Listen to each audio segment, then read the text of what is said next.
اعوذ باللہ من الشیطان الرجیم بسم اللہ الرحمن الرحیم مائے نبوت طلوع ہوا۔ حضرت ابن عباس رضی اللہ تعالیٰ کہتے ہیں کہ حضور نبی کریم صلی اللہ علیہ وسلم اس دنیا میں تشریف لائے تو آپ کی اڈول نال کٹی ہوئی تھی۔ آپ ختنہ شدہ پیدا ہوئے۔ عبدالمطلب یہ دیکھ کر بیعت حیران ہوئے اور خوش بھی، وہ کہا کرتے تھے میرا بیٹا نرالی شان کا ہوگا۔ آپ کی پیدائش سے پہلے مکہ کے لوگ خوش سالی اور قحط کا شکار تھے، لیکن جو ہی آپ دنیا میں تشریف لانے کا وقت قریب آیا، بارشیں شروع ہو گئی، خشک سالی دور ہو گئی، درخت ہرے بھرے ہو گئے اور پھلوں سے لد گئے، زمین پر سبزہ ہی سبزہ نظر آنے لگا۔ پیدائش کے وقت آپ اپنے ہاتھوں پر جھکے ہوئے تھے، سر آسمانوں کی طرف تھا۔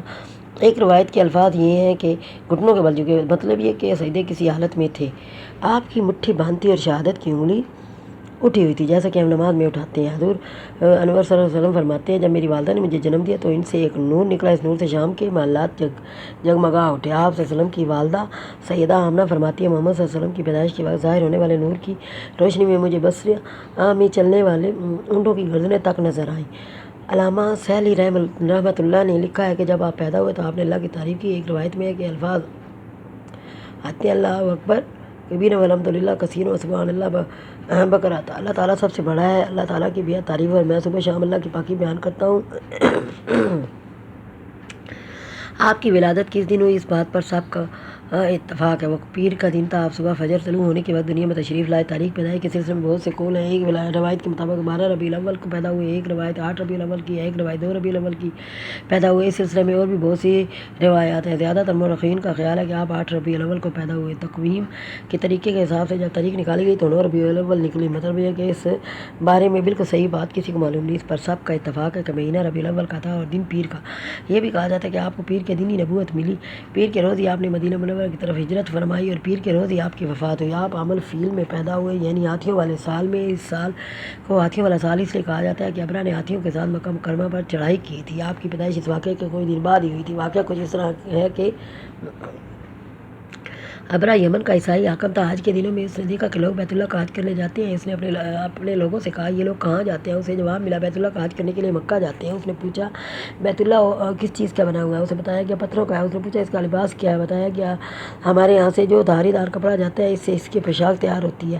ابرا عیسائی تھا۔ ساری بات سن کر اس نے کہا مسیح کی قسم میں تم لوگوں کے لیے اس سے اچھا گھر تعمیر کروں گا۔ اس طرح اس نے سرخ سفید زرد اور سیاہ پتھروں سے ایک گھر بنوایا، سونے اور چاندی سے اس کو سجایا، اس میں کئی دروازے رکھوائے، اس میں سونے کے پتھر جڑوائے، اس کے درمیان میں جوہر لگوائے، اس مکان میں ایک بڑا سا یاقوت لگوایا، پردے لگوائے، وہاں خوشبوئیں سلگانے کا انتظام کیا۔ اس کی دیواروں پر اس قدر مشک ملا جاتا تھا کہ وہ سیاہ رنگ کی ہو گئی، یہاں تک کہ جواہر بھی نظر نہیں آتے تھے۔ پھر لوگوں نے سے کہا اب تمہیں بیت اللہ کا حج کرنے کے لیے مکہ جانے کی ضرورت نہیں رہی، میں نے تمہارے لیے بیت اللہ بنوا دیا، لہذا اب تم اس کا طواف کرو۔ اس طرح کچھ قبائل کئی سال تک اس کا حج کرتے رہے، اس میں اعتکاف کرتے رہے، حج والے مناسک بھی ہمیں یہیں ادا کرتے رہے۔ عرب کے ایک شخص نبیلی ششمی سے یہ بات برداشت نہ ہو سکی، وہ مصنوعی خانہ کعبہ کے خلاف دل میں کرتا رہا۔ آخر اس نے دل میں ٹھان لی کہ وہ ابرا کی اس عمارت کو گندہ کر کے چھوڑے گا۔ پھر ایک رات اس نے چوری چھپے بہت سی گندگی اس میں ڈال دی۔ ابرا کو معلوم ہوا تو سخت غضبناک ہوا، کہنے لگا یہ کارروائی کسی عرب نے اپنے کعبہ کے لیے ہی کی ہے، میں اسے ڈھا دوں گا، اس کا ایک ایک پتھر توڑ دوں گا۔ اس نے شام و حبشہ کو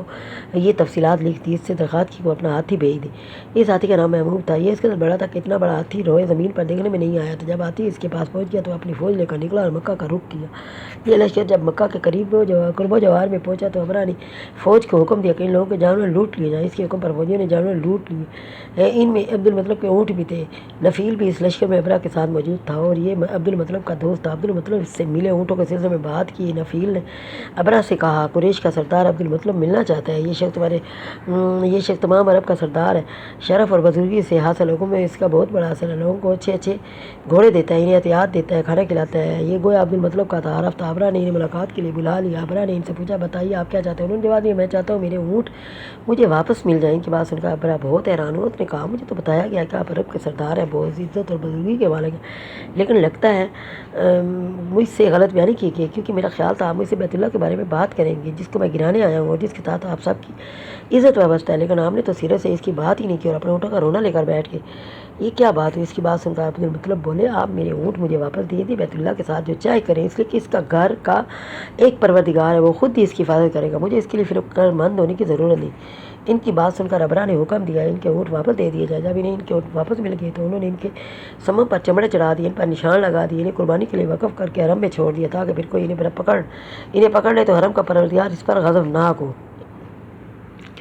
پھر اپنے مطلب ہیرا پہاڑ پر چڑھ گئے، ان کے ساتھ ان کے کوئی دوست تھے، انہوں نے اللہ سے درخواست کی، اللہ انسان اپنے سامان کی حفاظت کرتا ہے، تو اپنے سامان کی حفاظت کر۔ ادھر سے ابرا اپنا لشکر لے کر آگے بڑھا، وہ خود ہاتھی پر سوار لشکر کے درمیان موجود تھا، ایسے میں اس کے ہاتھی نے آگے بڑھنے سے انکار کر دیا، وہ زمین پر بیٹھ گیا۔ ہاتھی بانوں نے اسے اٹھانے کی کوشش کی لیکن نہ اٹھا، انہوں نے اس کے سر پر ضربیں لگائیں، آنکس چبوئے مگر وہ کھڑا نہ ہوا۔ کچھ سوچ کر انہوں نے اس کا رخ یمن کی طرف کیا تو فوراً اس طرف چلنے لگا، اس کا رخ پھر مکہ کی طرف کیا گیا تو پھر رک گیا۔ ہاتھی والوں نے یہ تجربہ بار بار کیا، آخر ابرا نے حکم دیا کہ ہاتھی کو شراب پلائی جائے تاکہ نشے میں اسے کچھ ہوش نہ رہ جائے، ہم اسے مکہ کی طرف آگے بڑھا سکیں۔